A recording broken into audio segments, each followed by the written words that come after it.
Hello everyone, welcome to our channel learning road. मेरा नाम है शिवम दुबे और आज का हमारा टॉपिक है क्वांटम नंबर्स। क्वांटम नंबर्स नाम से पता लग रहा है नंबर्स करेंगे, हम कुछ नंबर्स करेंगे जो कि कंप्लीट इन्फॉर्मेशन देंगे किसी इलेक्ट्रॉन के बारे में कि उसकी पोजीशन क्या है, एनर्जी क्या है। तो चार कौन से नंबर पढ़ने हैं हमने इस बार? Principal quantum numbers, azimuthal quantum number, magnetic quantum number और स्पिन क्वांटम नंबर। ठीक है, हमने ये चार नंबर पढ़ने हैं। ये चार नंबर क्या बताएंगे आपको? किसी इलेक्ट्रॉन की position, energy, shell, subshell, orbital, spin. ठीक है, तो इसमें हम इतनी सारी चीज़ें पढ़ेंगे और ये बेसिक है +1 +2 के स्टूडेंट्स के लिए, तो ये वीडियो स्किप ना करें।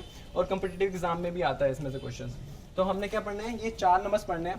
प्रिंसिपल क्वांटम नंबर को हम डिनोट करेंगे एन से, एजीमुथल को डिनोट करेंगे एन से, और मैग्नेटिक को एम से, और स्पिन को एस से। ठीक है, एन एल एम एस। तो इन चार नंबर को एन एल एम एस से डिनोट करते हैं।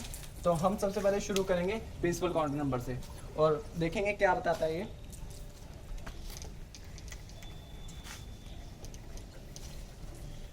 सबसे पहले हमारा है प्रिंसिपल क्वांटम नंबर्स। तो जैसे कि 9th 10th में आप लोगों ने पढ़ा होगा शेल्स के बारे में कि एल एम एन शेल्स होते हैं, के एल एम एन शेल्स होते हैं। तो ये फर्स्ट शेल होता है, सेकंड शेल होता है, थर्ड शेल होता है, फोर्थ शेल होता है। तो इसके लिए एन की वैल्यू क्या रहेगी? 1, नंबर ऑफ शेल 1, एल के नंबर ऑफ शेल 2, एम के लिए नंबर ऑफ शेल 3, एन के लिए नंबर ऑफ शेल 4।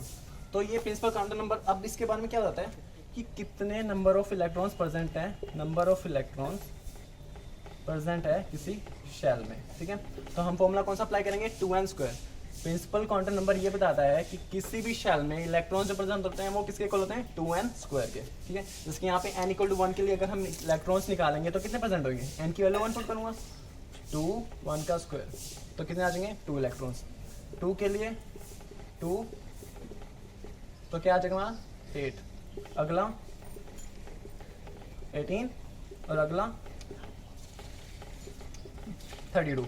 तो ऐसे शेल्स में हमारे पास क्या होते हैं? इलेक्ट्रॉन्स बढ़ते रहते हैं। कौन सा फॉर्मूला अप्लाई करना है? अगर आपको शेल्स गिवन है तो आपने इलेक्ट्रॉन्स निकालना है, तो आप इस फॉर्मूले से कैलकुलेट कर सकते हो नंबर ऑफ इलेक्ट्रॉन्स। ठीक है, और क्या कैलकुलेट कर सकते हो? प्रिंसिपल क्वांटम नंबर और क्या क्या चीज़ बताता है? पहला तो ये बता दिया कि नंबर ऑफ इलेक्ट्रॉन्स कितने हैं। सेकंड ये बताता है कि कितनी एनर्जी है किस इलेक्ट्रॉन की। किसके बारे में? एनर्जी के बारे में। ठीक है, पहला बताता है ये एनर्जी, सेकेंड बताता है number of electrons in any shell, और क्या बताता है? और आप कह सकते हो कि हाँ शेल्स के बारे में कि शेल की वैल्यू क्या है। जैसे के के लिए 1 रहेगा, एल के लिए 2 रहेगा, एम के लिए 3 रहेगा। ठीक है, तो ये था हमारा प्रिंसिपल क्वांटम नंबर, सबसे बेसिक। ठीक है, ये तो अभी बेसिक हमारा आगे करेंगे क्योंकि सारा डिपेंड करता है, जो हमारा एजीमुथल हो गया, मैग्नेटिक, सब डिपेंड करता है हमारा प्रिंसिपल क्वांटम नंबर पे। ठीक है, चलो मैं आगे इतना।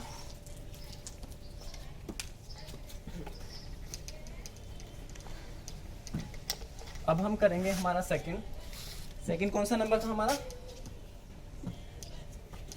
Azimuthal quantum number. ठीक है, और इसको हम बोलते हैं सेकेंडरी क्वांटम नंबर। कौन सा? Secondary quantum number. ठीक है, सेकेंडरी क्वांटम नंबर, इसको हम किससे नोट करते हैं? एल से। किसको? एल से नोट करते हैं एजीमुथल क्वांटम नंबर को। ठीक है, तो हमें मेनली इसके लिए एक चार्ट समझना पड़ेगा। एल के लिए एक चार्ट होता है। यहाँ पे मैं लिख रहा हूँ एल की मैक्सिमम वैल्यू। क्या? Maximum value.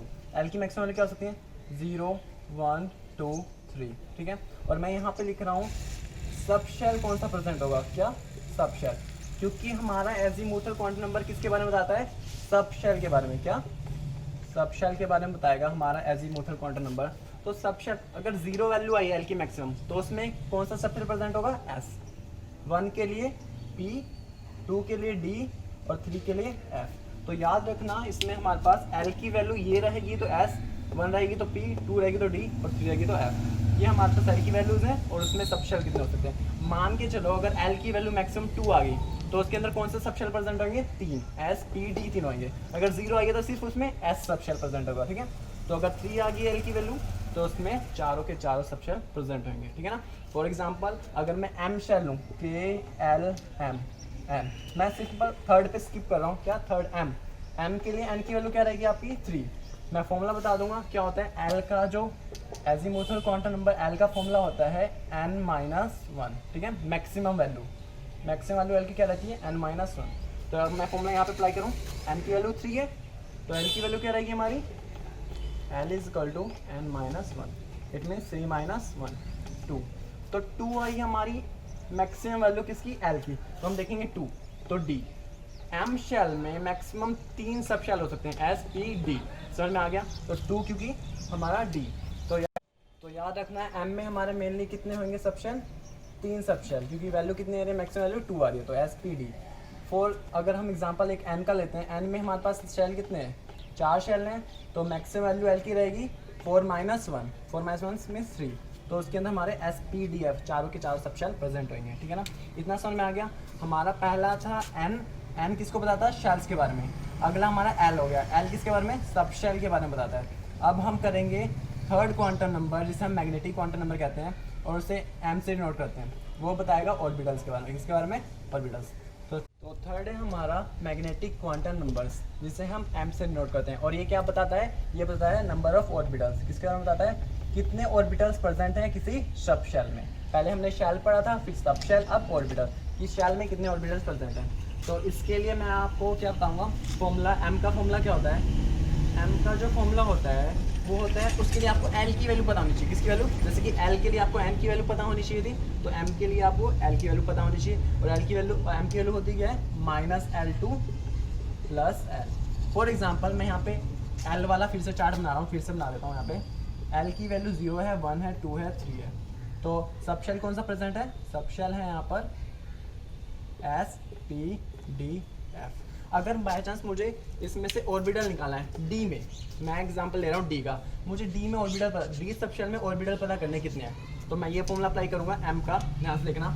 यहाँ पर एल की वैल्यू कितनी है, डी सब शेल के लिए एल की वैल्यू कितनी है, 2 लिख दिया, तो एम की वैल्यू क्या रहेगी, minus L2 plus L, minus L2 plus L, तो एम की वैल्यू क्या रहेगी, -2 -1 0 1 2। आपने लिख देना है माइनस से प्लस तक वही वैल्यू लिख देनी है, भी फॉर्मूला लिखा हुआ है मैंने। तो इतने ऑर्बिटल्स प्रेजेंट होंगे हमारे पास डी सब शेल में। तो कितने हैं, काउंट कर लो, 1 2 3 4 5, तो कितने हैं, 5।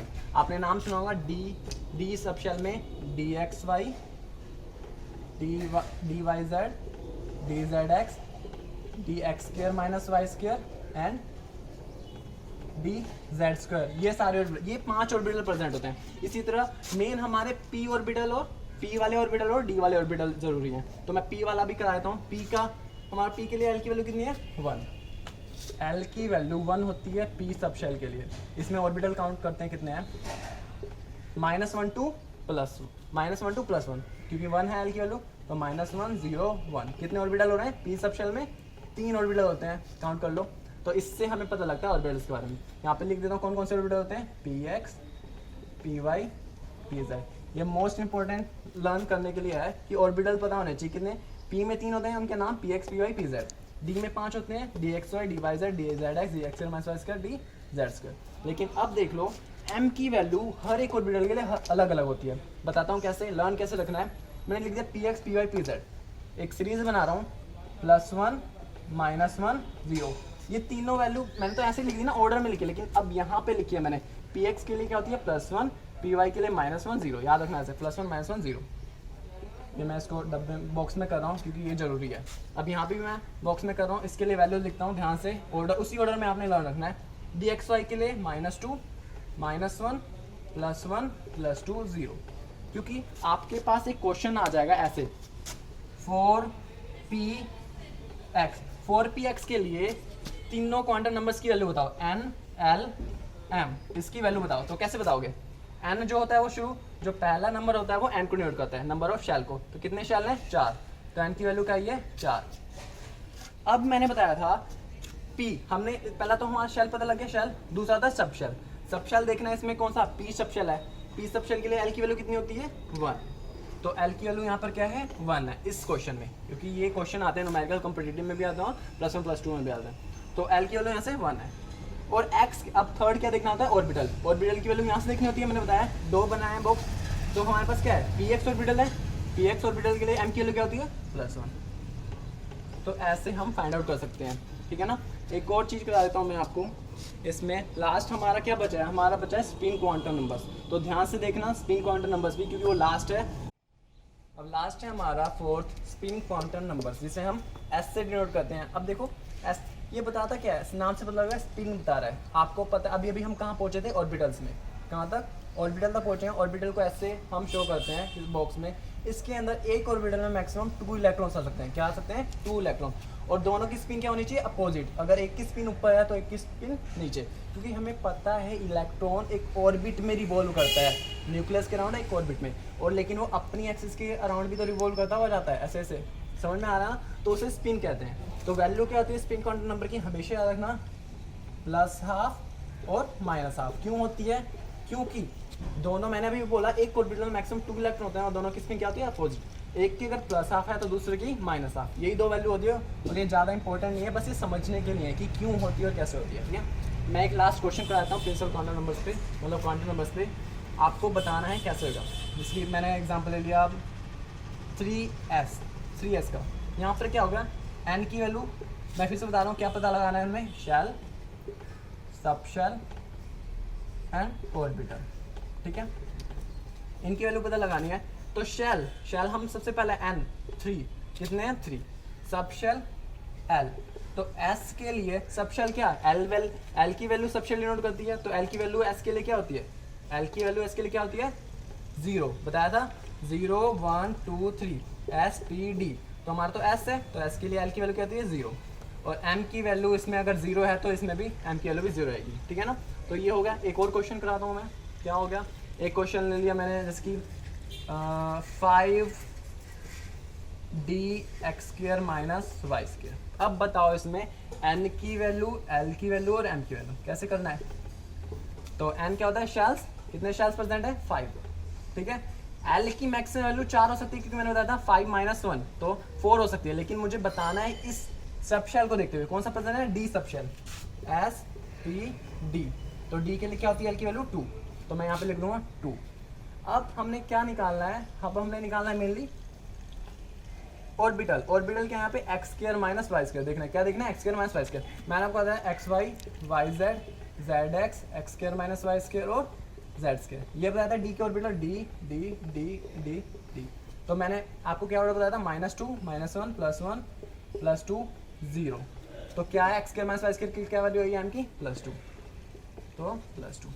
ठीक है, तो ये हमारे क्वांटम नंबर्स की basic of shell, sub shell, orbital. आपको कंफ्यूजन नहीं होनी चाहिए। अगर फिर भी अगर इस वीडियो में कोई डाउट हो तो आप कमेंट में मैसेज कर सकते हैं। बाकी आपको डिस्क्रिप्शन में इंस्टाग्राम का लिंक मिल जाएगा और उस पर जाकर मुझे डायरेक्ट मैसेज कर सकते हैं। ठीक है, तो आज के लिए बस इतना ही। बाकी ध्यान से देखना और नोट्स बना लेना प्रॉपर, क्योंकि मैंने इधर उधर लिख रखे हैं, आपने ऑर्डर वाइज को लिख लेना है, क्योंकि बाद में अगर नोट्स आपने रिवीजन करनी है तो आप अपनी कॉपी में से कर सकते हैं। ठीक है, ओके।